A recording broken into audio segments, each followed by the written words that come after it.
They ain't ready for that mate. They so young. Man, my whole ass approach me now. Catch the. Everything just blew up between Charleston White and Young Thug, and the footage going viral has people talking. Things got way out of pocket with Charleston White straight up saying he's ready to get Thug locked up. Let's get into the viral moment everybody's talking about and what really went down. The night Miami got turned up. On Saturday, March 28, 2026, the city of Miami was hosting one of the more low-key hyped celebrity gatherings of the whole year. Drew Sky, the comedian and content creator who built a massive fan base off his Could Have Been skits, was throwing what he called the Could Have Been Love reunion event. It pulled in a whole mix of celebrities, internet personalities, and heavy hitters from the hip-hop world all under one roof. People pulled up to vibe, to chop it up, to be seen. Nobody was expecting static. Nobody was expecting the type of footage that would have social media going absolutely crazy before the sun came up Sunday morning. But that is exactly what popped off. Charleston White was at the event. And look, if you know who Charleston White is, you already know what type of time it is when he walks into a room. Bro has a gift for finding smoke. Or maybe the smoke finds him. Either way, it never ends on a quiet note. He calls himself a comedian, a community activist, and what he proudly labels a snickologist. A dude who has been on his grind for years, putting rappers on blast, exposing the hypocrisy he sees all through the culture, and pulling up to every major beef, every courtroom update, and every controversy that touches the streets with the same energy every single time. He has mocked Soulja Boy. He has called CPS on rappers. He has threatened to file charges on people while they were literally still standing right in front of him. This is his whole brand. This is the playbook he runs. It has made him one of the most polarizing and unpredictable figures in all of hip-hop, and 90% of the rap game cannot stand him for it. Young Thug was also in the building. And yo, for anybody who needs the quick catch-up on where Thug's head was at going into this night, he had only been out of the feds since October 31st, 2024. He did roughly 2 years locked up as part of the high-profile YSL RICO trial out of Atlanta, one of the most talked-about gang and racketeering cases to ever hit hip-hop. When the case finally wrapped, Thug signed a mixed no-contest plea deal that hit him with 15 years of probation and a backloaded 20-year sentence, just sitting there ready to activate the second he slipped up. That last part is the whole story, fam. 20 years on ice, patient, waiting, one violation, one bad move, one messy night, and all of that comes crashing down on him hard. So, picture it. Dude is fresh out the feds on 15 years of probation at a party in Miami with his whole squad. And somehow he decides the move is to walk up on Charleston White. According to White and multiple reports circulating from that night, Young Thug and members of his entourage, his YSL goons, approached Charleston White backstage somewhere near the venue. White described it as Thug and his crew trying to rush him, pulling up as a whole group with a numbers advantage, betting that being surrounded by the squad would be enough to put White in his feelings and make him pipe down. White says it did not go their way. What came out of Thug's mouth, according to White, was not subtle at all. We step on a street threat that White clocked as a direct promise of violence.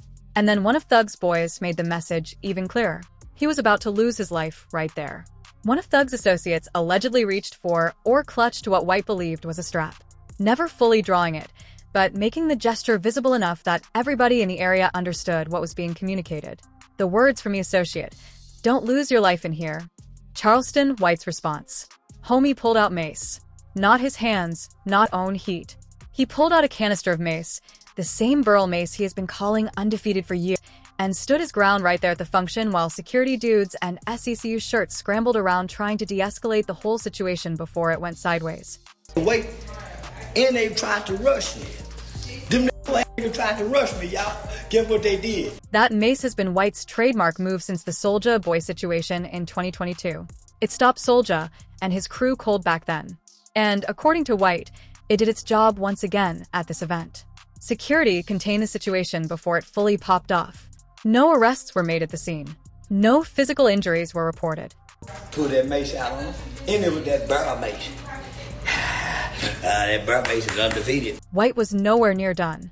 Before most people even knew what had happened, Charleston White was already on his phone, camera up, posting to Instagram, speaking directly into the lens with a kind of cold, locked-in energy that makes people stop scrolling and watch the whole thing. In a widely shared clip posted that same night, White is seen at a distance from Thug and the crew, cataloging every detail of the confrontation out loud and laying out exactly what was about to happen next, step by step, like a man reading from a legal document he had already drafted in his head before he even got to the party. Jeffrey Williams, let me explain something to you. You on probation, right? He was not just trying to get the clip out there. He wanted the whole internet to understand the legal weight behind what had just gone down. He walked through it piece by piece. Who said what, who was where, what the specific words meant under the law, and why every element of this interaction was a genuine problem for a man already living under a plea deal that could send him away for decades. You just approached me, threatening me. Your words was, we step on. Then, White dropped a detail that most people watching the clip would have just blown past. He pointed out that this was not some regular club parking lot. This was not a standard event venue. The function was held on property under the jurisdiction of the Federal Aviation Administration, federal property. And that distinction is not just a flex. It matters for real. Making threats while a member of your entourage is allegedly clutching on federal property is not a local situation anymore. That is federal jurisdiction. And for a man already on 15 years of probation with a 20-year sentence waiting in the cut, federal involvement is the last thing in the world you want anywhere near your name. You didn't say I, you made it plural. You said we, so that's in cohorts. I mean a gang. You on probation. White mapped out a full action plan on camera for everybody to see. File charges with local police first thing Monday morning. Contact Thug's probation officer directly and hand-deliver video evidence showing Thug surrounded by individuals White was calling gang members, which under the specific terms of Thug's probation could all by itself trigger a violation hearing, seek a restraining order for his own protection, and put the federal authorities on notice given the property they were standing on when it all jumped off. He said he had photographs of every person Thug had with him that night. He said he had video. He was not talking for clout. He was building a case live on Instagram while the situation was still warm. That one line right there, my words, was do it, gives you the whole vibe of who Charleston White is and exactly why certain people end up regretting the day they decided to press him. He is not a dude who goes home and lets things cool down. He is not going to shake it off and pretend the night did not happen. When you run up on him, he responds with documentation, with legal filings, with phone calls to probation officers, and with years' worth of patience all cashing out at the same time. By Sunday morning, the footage was everywhere. Instagram, X, YouTube, every hip-hop blog with a working Wi-Fi connection. Hot New Hip Hop had the story up almost immediately. The comment sections were going crazy. Was this real? Was it all cap? Was Charleston White genuinely in fear for his life? Or was this peak clout behavior? Could Thug actually catch a probation violation over a confrontation at a celebrity link-up? Was this clout chasing on a whole different level? Or was this the most dangerous night Thug had seen since his release? Thug's team released nothing. His lawyers said nothing. YSL posted nothing. And that silence, just like it always has been in this particular situation, said everything. This thing was just getting started. Years in the making, the history of this beef. Here's the thing about what went down in Miami that you absolutely have to understand before any of the rest of it makes sense. This did not come out of nowhere, fam. This was not two people bumping into each other at the wrong moment. Charleston White has been on Young Thug's case for years, not months, years. And if you actually go back and peep what White was saying, long before any of this went down, before the trial, before the plea deal, before the audio leaks, before the release, something wild starts to happen. He starts sounding like a man who already knew how the whole movie was going to end before the opening credits even rolled. Rewind to May 2022. Young Thug was arrested as part of the YSL RICO case out of Atlanta. One of the most sweeping gang and racketeering indictments to ever touch the rap game. 28 people got swept up alongside him.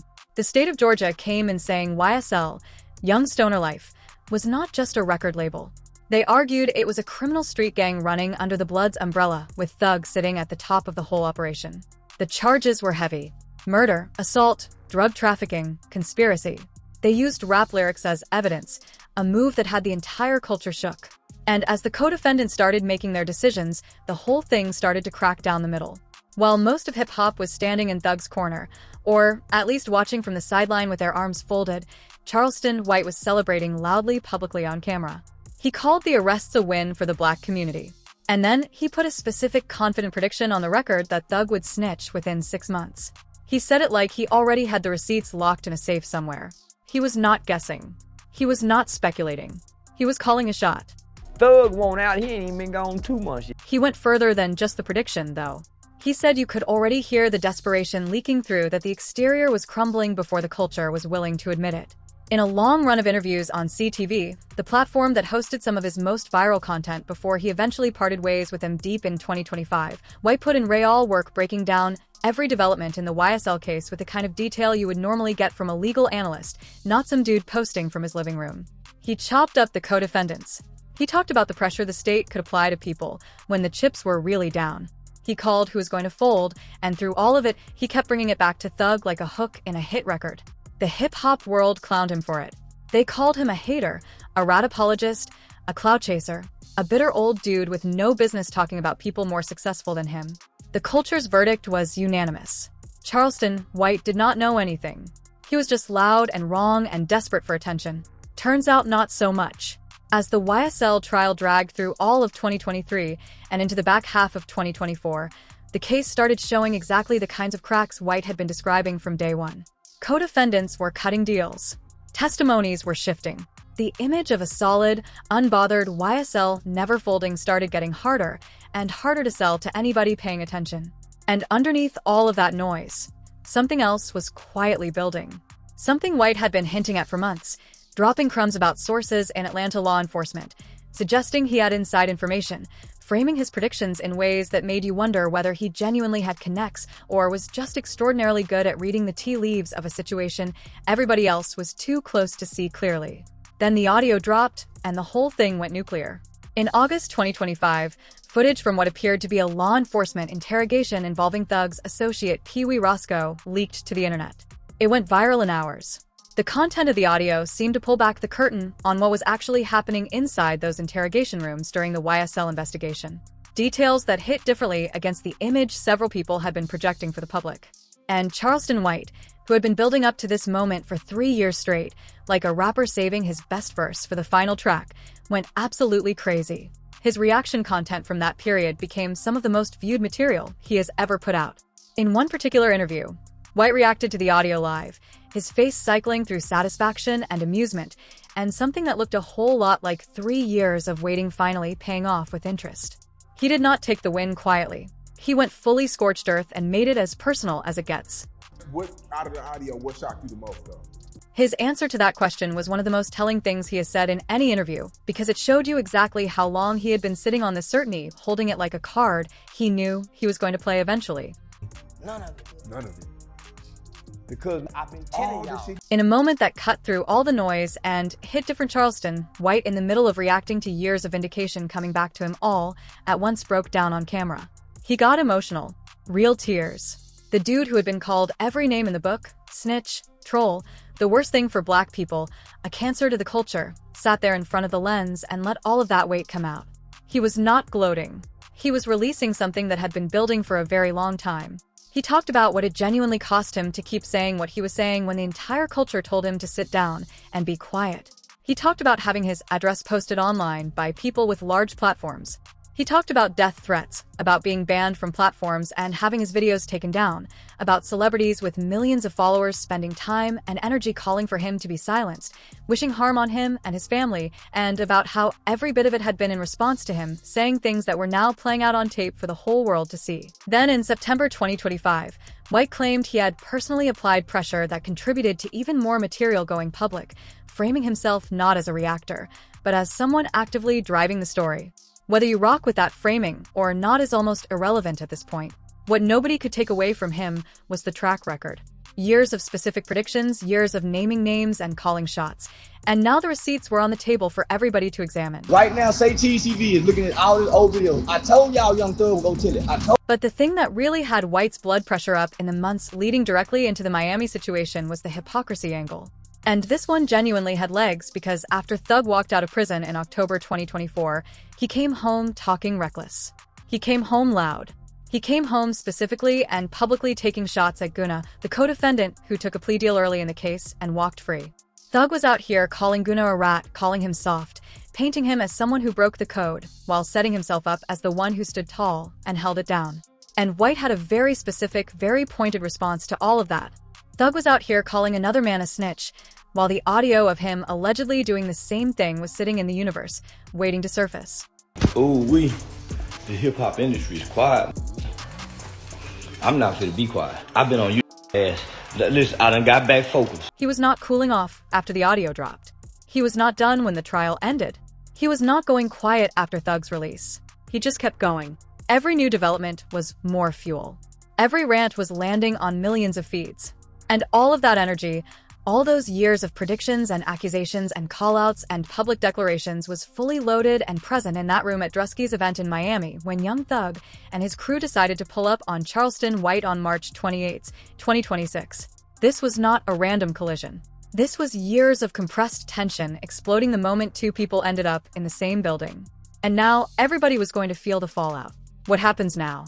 All right, let's chop it up about what all of this actually means going forward. Because what happened in Miami is not just a fire clip and a trending topic. It carries real legal weight, real consequences, and it sits inside a much bigger story about who Charleston White really is, how he has always moved, and why even the people who cannot stand him have to lock in and pay attention when he decides to operate the way he did that night. Start with the legal situation because this is where it gets genuinely serious for Thug. Young Thug is on 15 years of probation with a backloaded 20-year sentence that activates the moment he violates. That is the reality he is living inside right now. Any new criminal charges, any confirmed association with known gang members, any credible allegation involving weapons, threats, or behavior that contradicts his probation terms, any of that can potentially trigger a hearing that puts those 20 years back on the board. That is not a small amount of exposure. That is the kind of legal vulnerability that should have Thug treating every single decision between now and the end of his probation like a chess move with life or death stakes. There is no room for slip-ups. None. And White knows this better than pretty much anyone outside of Thug's legal team. He has been talking about it on camera since the moment Thug walked out of prison. He warned publicly and repeatedly that Thug was moving on ice so thin that one wrong night would shatter the whole thing. White's stated plan going into Monday morning, March 30th, 2026. File a formal police report and charges, contact Thug's probation officer, and deliver video evidence directly to her.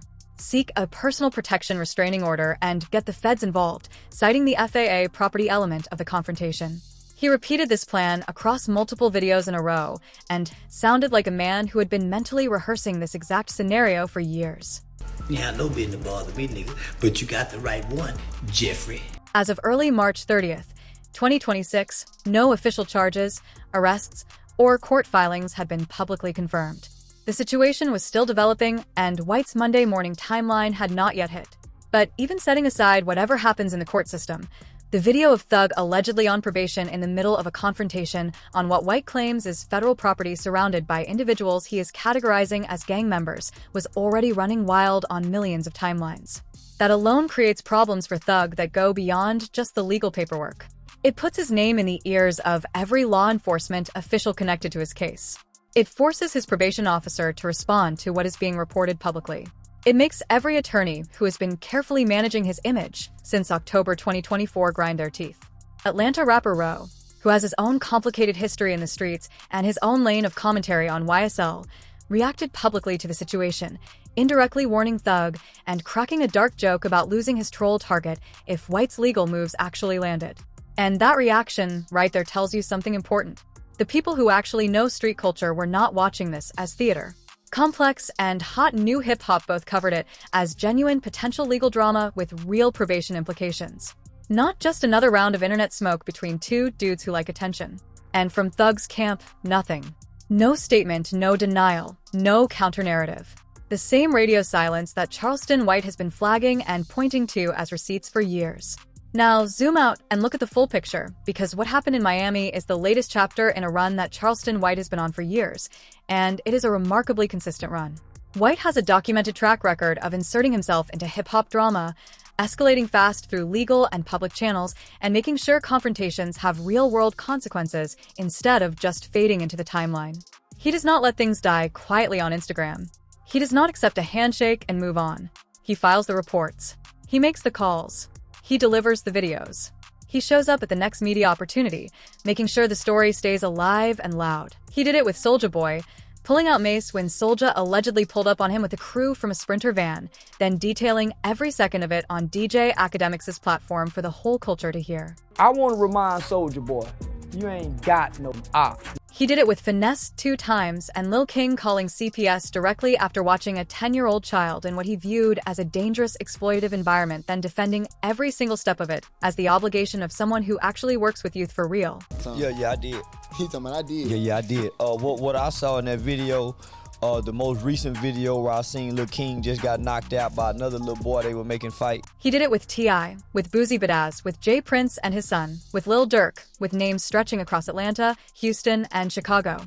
He came out celebrating Lil Durk's arrest with the same energy he used when Thug got locked up. He weighed in on 50 Cent versus Big Meech, and 50 Cent publicly co-signed his take and used it to promote his own show, creating one of the most unexpected alliances in recent hip-hop culture. He dropped takes on the Drake-Kendrick situation. He has been everywhere all the time, saying out loud what most people in the industry only whisper in the back of the section. And for every time the culture has called him a clown, a troll, a man desperately clinging to relevance off the coattails of more successful people, something keeps happening. He keeps being right, not about every single detail, but about the big picture, about where things were heading and what choices would lead to what consequences. He keeps landing close enough to the target that the people who wrote him off run out of explanations. He told the culture years before it happened that YSL was not as solid as it was being presented to the public.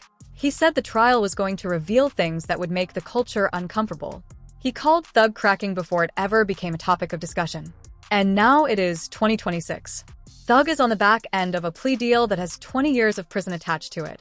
And he allegedly walked up on Charleston White at a party in Miami in front of cameras and witnesses and security in SECU shirts. White has always framed himself as a man who came to the internet as a genuine youth advocate. Someone who spent years doing real work in Texas legislation, speaking in juvenile facilities, training county probation departments, and building something that actually existed on paper before he ever had a following online. He brings it up to make one specific point, that he is not a street dude performing activism. He is somebody who did the work before the cameras showed up. And whether you accept that framing or feel like it is a convenient narrative, what you absolutely cannot take from him is what happened in Miami that night. He showed up to a celebrity event. He was allegedly outnumbered by a whole squad. He did not freeze. He did not run. He pulled out the mace. He stood 10 toes down. And he started building his legal case before the night was even finished. Young Thug has got 20 years stashed in the background of his life right now. He has got 15 years of probation still ahead of him. He has a whole label and a legacy that took major damage through the Rachel trial that he has been trying to rebuild since he touched down in October 2024. And now he has got Charleston White in Miami saying on federal property on camera that he is filing charges in the morning with photographs, video footage, and the direct line to his probation officer already dialed in and ready to go. He has been telling anybody who would listen for years, I see you. I know what you did. And I am not going anywhere. Miami just confirmed he meant every single word of that. Like this video. Click on the card showing on your screen for more.